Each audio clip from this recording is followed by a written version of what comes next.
Continuing now on Newsmax Prime, military families find themselves on alert tonight following an FBI warning.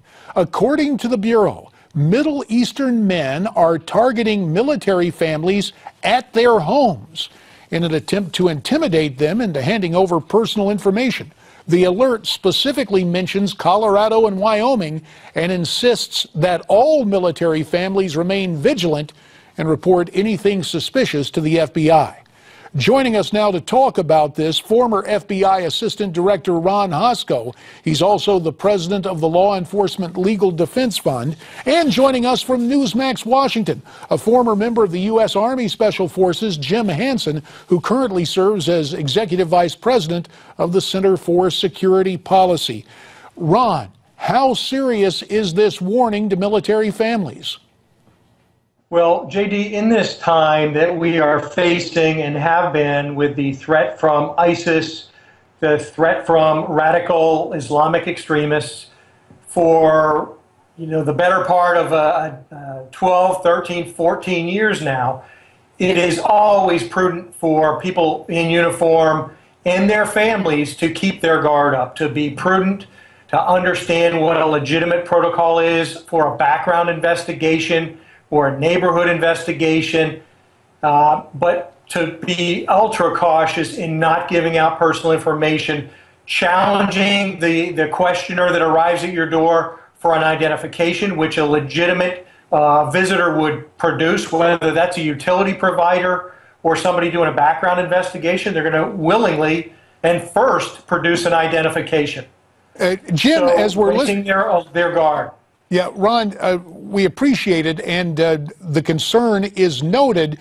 Jim, as someone who served in special forces, we're always talking about force protection overseas, but for families here in their own homes, if you were in this situation, would you have a personal checklist to go over with your family back stateside? Oh, absolutely. It would be ridiculous not to. And I think one fortunate thing is military families living off post at least have their full Second Amendment rights, unlike our Marines and sailors in Chattanooga who had been disarmed by their own government. So it's absolutely prudent to make sure that your family knows if you're gone or even if you're around and just not in the area, what they should do, who they should be looking out for, and what measures to take to protect themselves. So in other words, it is sound advice for these military families to take advantage of their Second Amendment rights in such an atmosphere. All men are created equal. Samuel Colt made them that way. So I think absolutely some sort of 12-gauge shotgun should be in everybody's home arsenal. And beyond that, it's just a point, as the FBI gentleman said, of keeping vigilant and making sure that you're not doing things that flag you as military. And if you do see people who are suspicious, see something, say something. Ron, ISIS has been urging its supporters stateside to attack our military personnel. Jim made mention of what happened in Chattanooga. Is this part and parcel of an effort to really bring these lone rats to bear against every segment of military life, from recruiting stations to, sadly, the homes of military families? Well, today we don't know the answer to that question, JD, but for certain, what we know is that this would fall in line with an ISIS encouragement, which it really ends up with killing Americans, particularly men and women in uniform. We did see it in Chattanooga. We've seen it where the targets have been law enforcement. So increased vigilance is very important. Is this a stupid prank?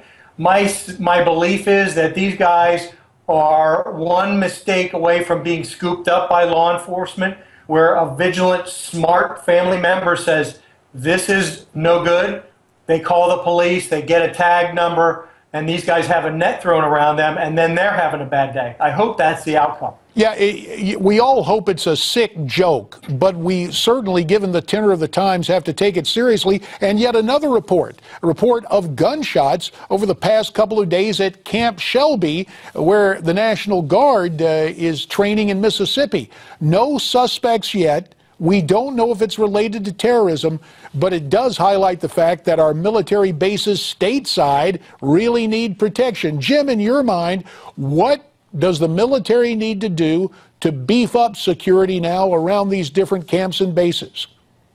Well, there's absolutely no reason that any place large numbers or any number of troops congregate, at least one of them or a reasonable number should be armed.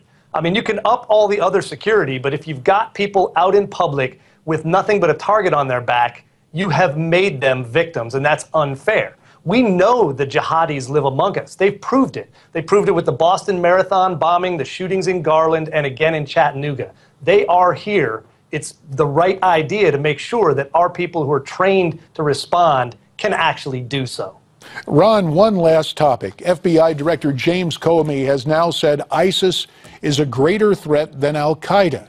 Do you agree with that? And if so, why? About 30 seconds for you, Ron.